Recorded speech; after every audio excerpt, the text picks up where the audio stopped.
بسم اللہ الرحمن الرحیم۔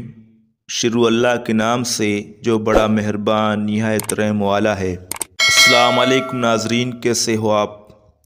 ناظرین، اللہ تعالیٰ سے دعا ہے کہ اللہ تعالیٰ آپ کو ہر شریر اور حاسد سے بچائے۔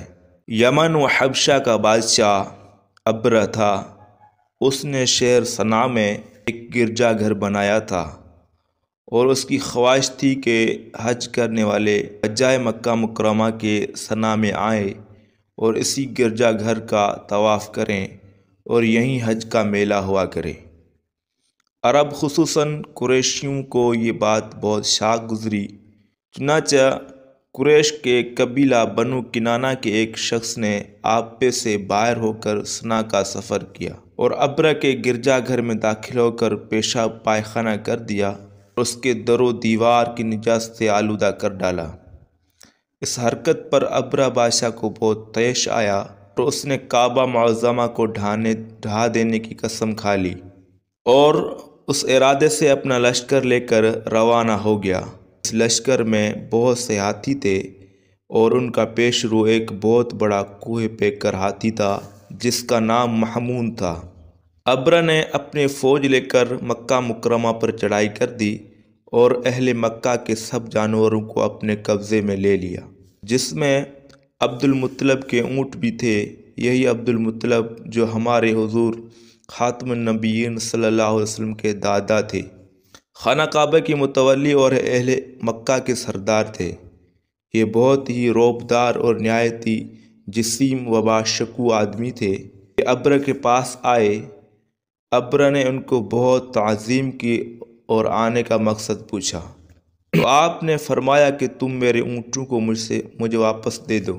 سن کر ابرہ نے کہا کہ مجھے بڑا تعجب ہو رہا ہے کہ میں تو تمہارے کعبہ کو ڈھانے کے لیے فوج لے کر آیا ہوں، جو تمہارا اور تمہارے باپ دادا کا ایک بہت مقدس و محترم مقام ہے۔ آپ نے اس کے بارے میں کچھ بھی مجھ سے نہیں کہا، صرف اپنے اونٹوں کا مطالبہ کر رہے ہیں۔ حضرت عبد المطلب نے فرمایا کہ میں اپنے اونٹوں ہی کا مالک ہوں، اس لیے اونٹوں کے لیے کہہ رہا ہوں، اور کعبہ کا جو مالک ہے وہ خود اس کی حفاظت فرمائے گا، مجھے اس کی کوئی فکر نہیں۔ ابرہ نے آپ کے اونٹوں کو واپس کر دیا۔ پھر آپ نے قریش سے فرمایا کہ تم لوگ پہاڑوں کے گھاٹیوں اور چوٹیوں پر پناہ گزیر ہو جاؤ۔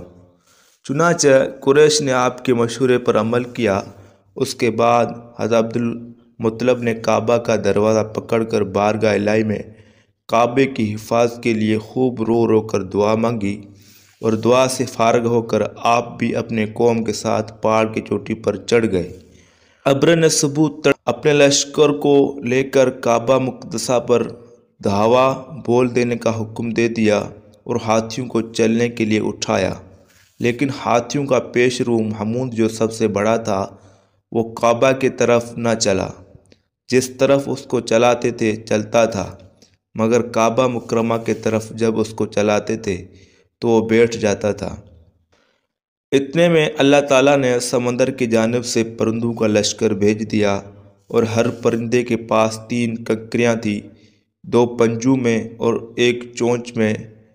ابابیلوں کے اس لشکر نے ابرہ کی فوجوں پر اس زور کی سنگباری کی کہ ابرہ کی فوج بدحواس ہو کر بھاگنے لگی، مگر کنکریاں گو چھوٹی چھوٹی تھی، لیکن وہ قہر الہی کی پتھری تھی کہ پرندے جب ان کنکریوں کو گراتے تو وہ سنگریز فیل سواروں کے خود کو توڑ کر سر سے نکل کر جسم کو چیر کر ہاتھی کے بدن کو چھیدتی ہوئی زمین پر گرتی تھی۔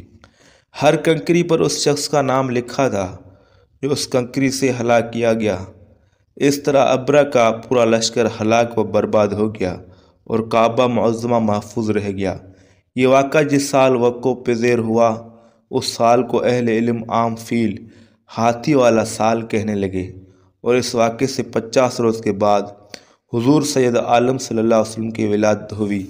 اس واقعے کو اللہ تعالیٰ نے قرآن مجید میں بیان فرماتے ہوئے ایک سورت نازل فرمائی جس کا نام ہی سورت فیل ہے۔